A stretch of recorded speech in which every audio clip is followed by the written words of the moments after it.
He's definitely not, like you said, he's real to himself.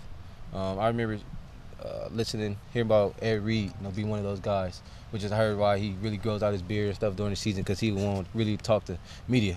Scotty's one of those guys. Not that he don't like media, it's just he's just a quiet guy. But off the field, if you get to know him, he's a real cool guy, man. He's funny. He's just like everybody else, man. He's real competitive. We have ping pong matches, and we go at it. I don't win too much, but I'm gonna get better, man. They've been on it, but he's just a real cool guy, real competitive, and his competitive comes from off the field and also on the field. Who brought up the Ed Reed comparison?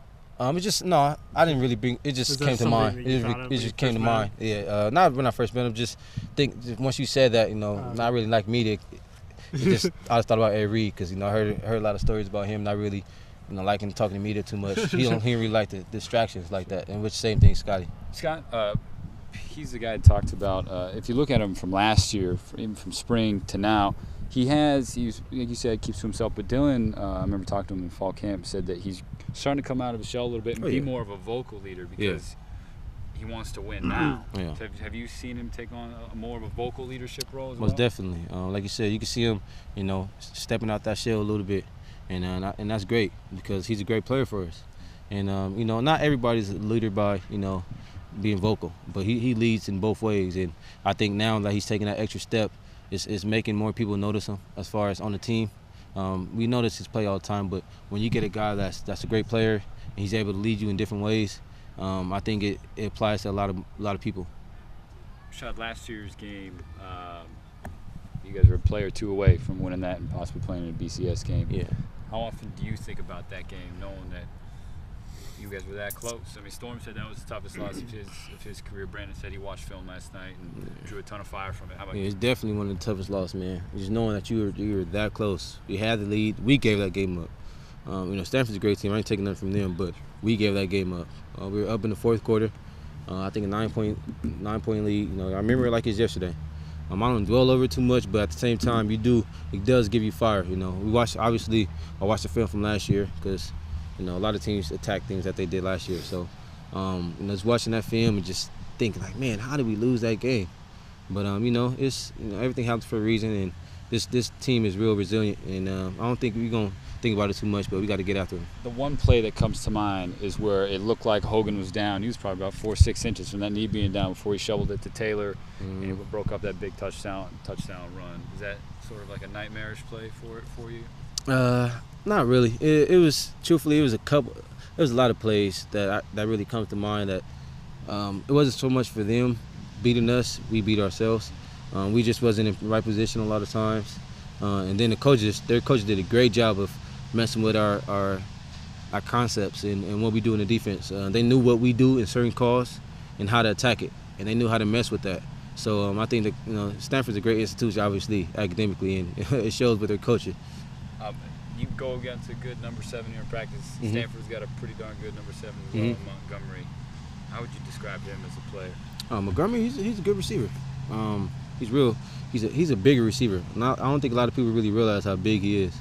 I ain't saying as far as a boom guachim, but he's a 6'2", 210 pounds, whatever he is, 205, whatever he is, stocky guy. So he sort of has like a running back build with a wide receiver height, but at the same time, with that said, he has speed. He's a great receiver, but it's like I go against Brandon every day, so it's not something I haven't seen. Rashaad, you've beaten the teams you've beaten 6 in a row, which is a great accomplishment. These are not ranked teams. Some skeptics might say, well, they haven't proven enough yet. Do you think that's just, do you dismiss that kind of talk? Do you feel like? Nah, I don't worry about it at all, to tell you the truth. During the season, it's about us. We don't really care what the fans think, or not to come off as disrespectful, but we don't care what nobody thinks.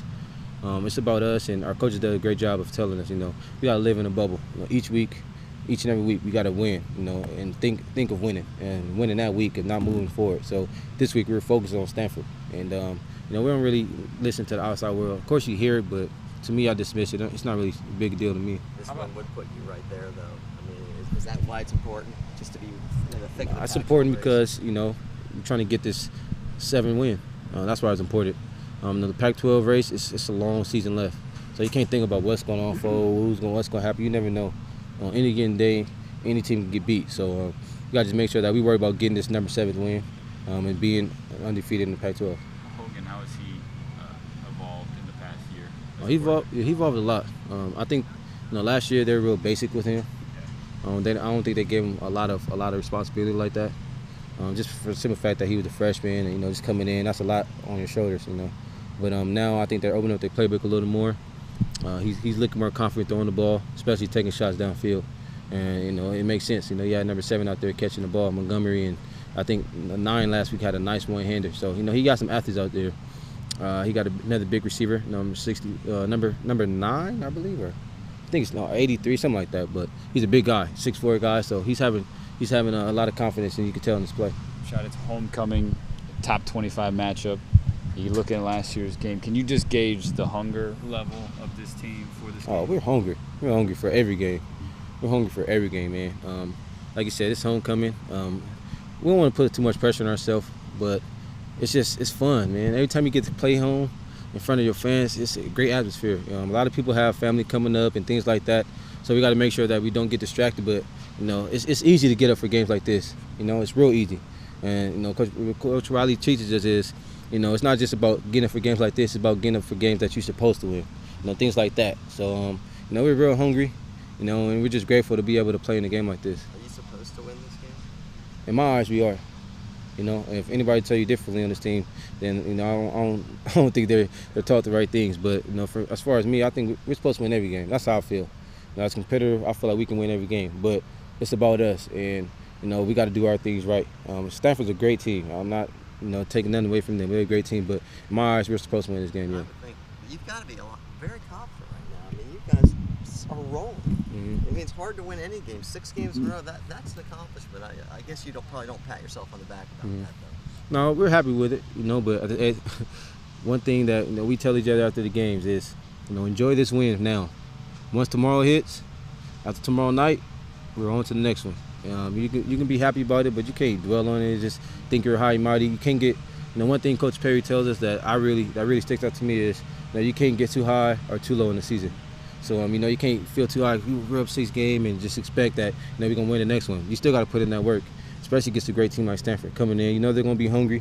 It's the big time games in the state of Oregon. So, it's just, we're going to have a lot of eyes on us, and, we're looking forward to the challenge. Thanks so much. Try one more for you.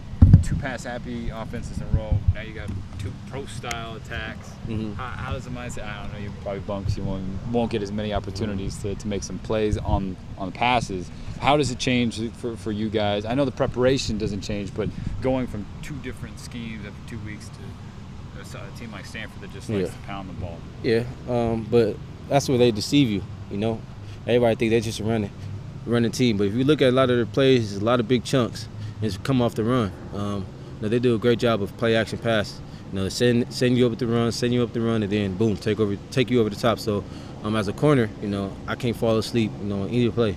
They got speed out there. They got guys that's athletic. They're on scholarship just like me. So, you got to just make sure that every play you're in it, and they just know that they can come at you. You got to be preaching the little things because everybody said, we were talking about last year, you gave that game. You can't take a 2nd and 1 and give it a 2nd and 6 or give them a 3rd and long and then line up offsides, give them a 1st down. You can't do things like that. So is that just sort of a day like today or yesterday, getting back to practice, just preaching those basics and the little things and not wiping everything clean, just get back to the basics? Most definitely. When you go against Stanford, man, it's going to be a heavyweight fight. You got to be ready for to deliver some blows and take some blows, and that's as simple as that. They're going to run the ball, so. And they're going to take play action pass. They got pretty good receivers now, so they're going to take some shots. So you got to just be ready for that, and don't give up, and just make sure for 4 quarters, you're going hard from the first play to the last play.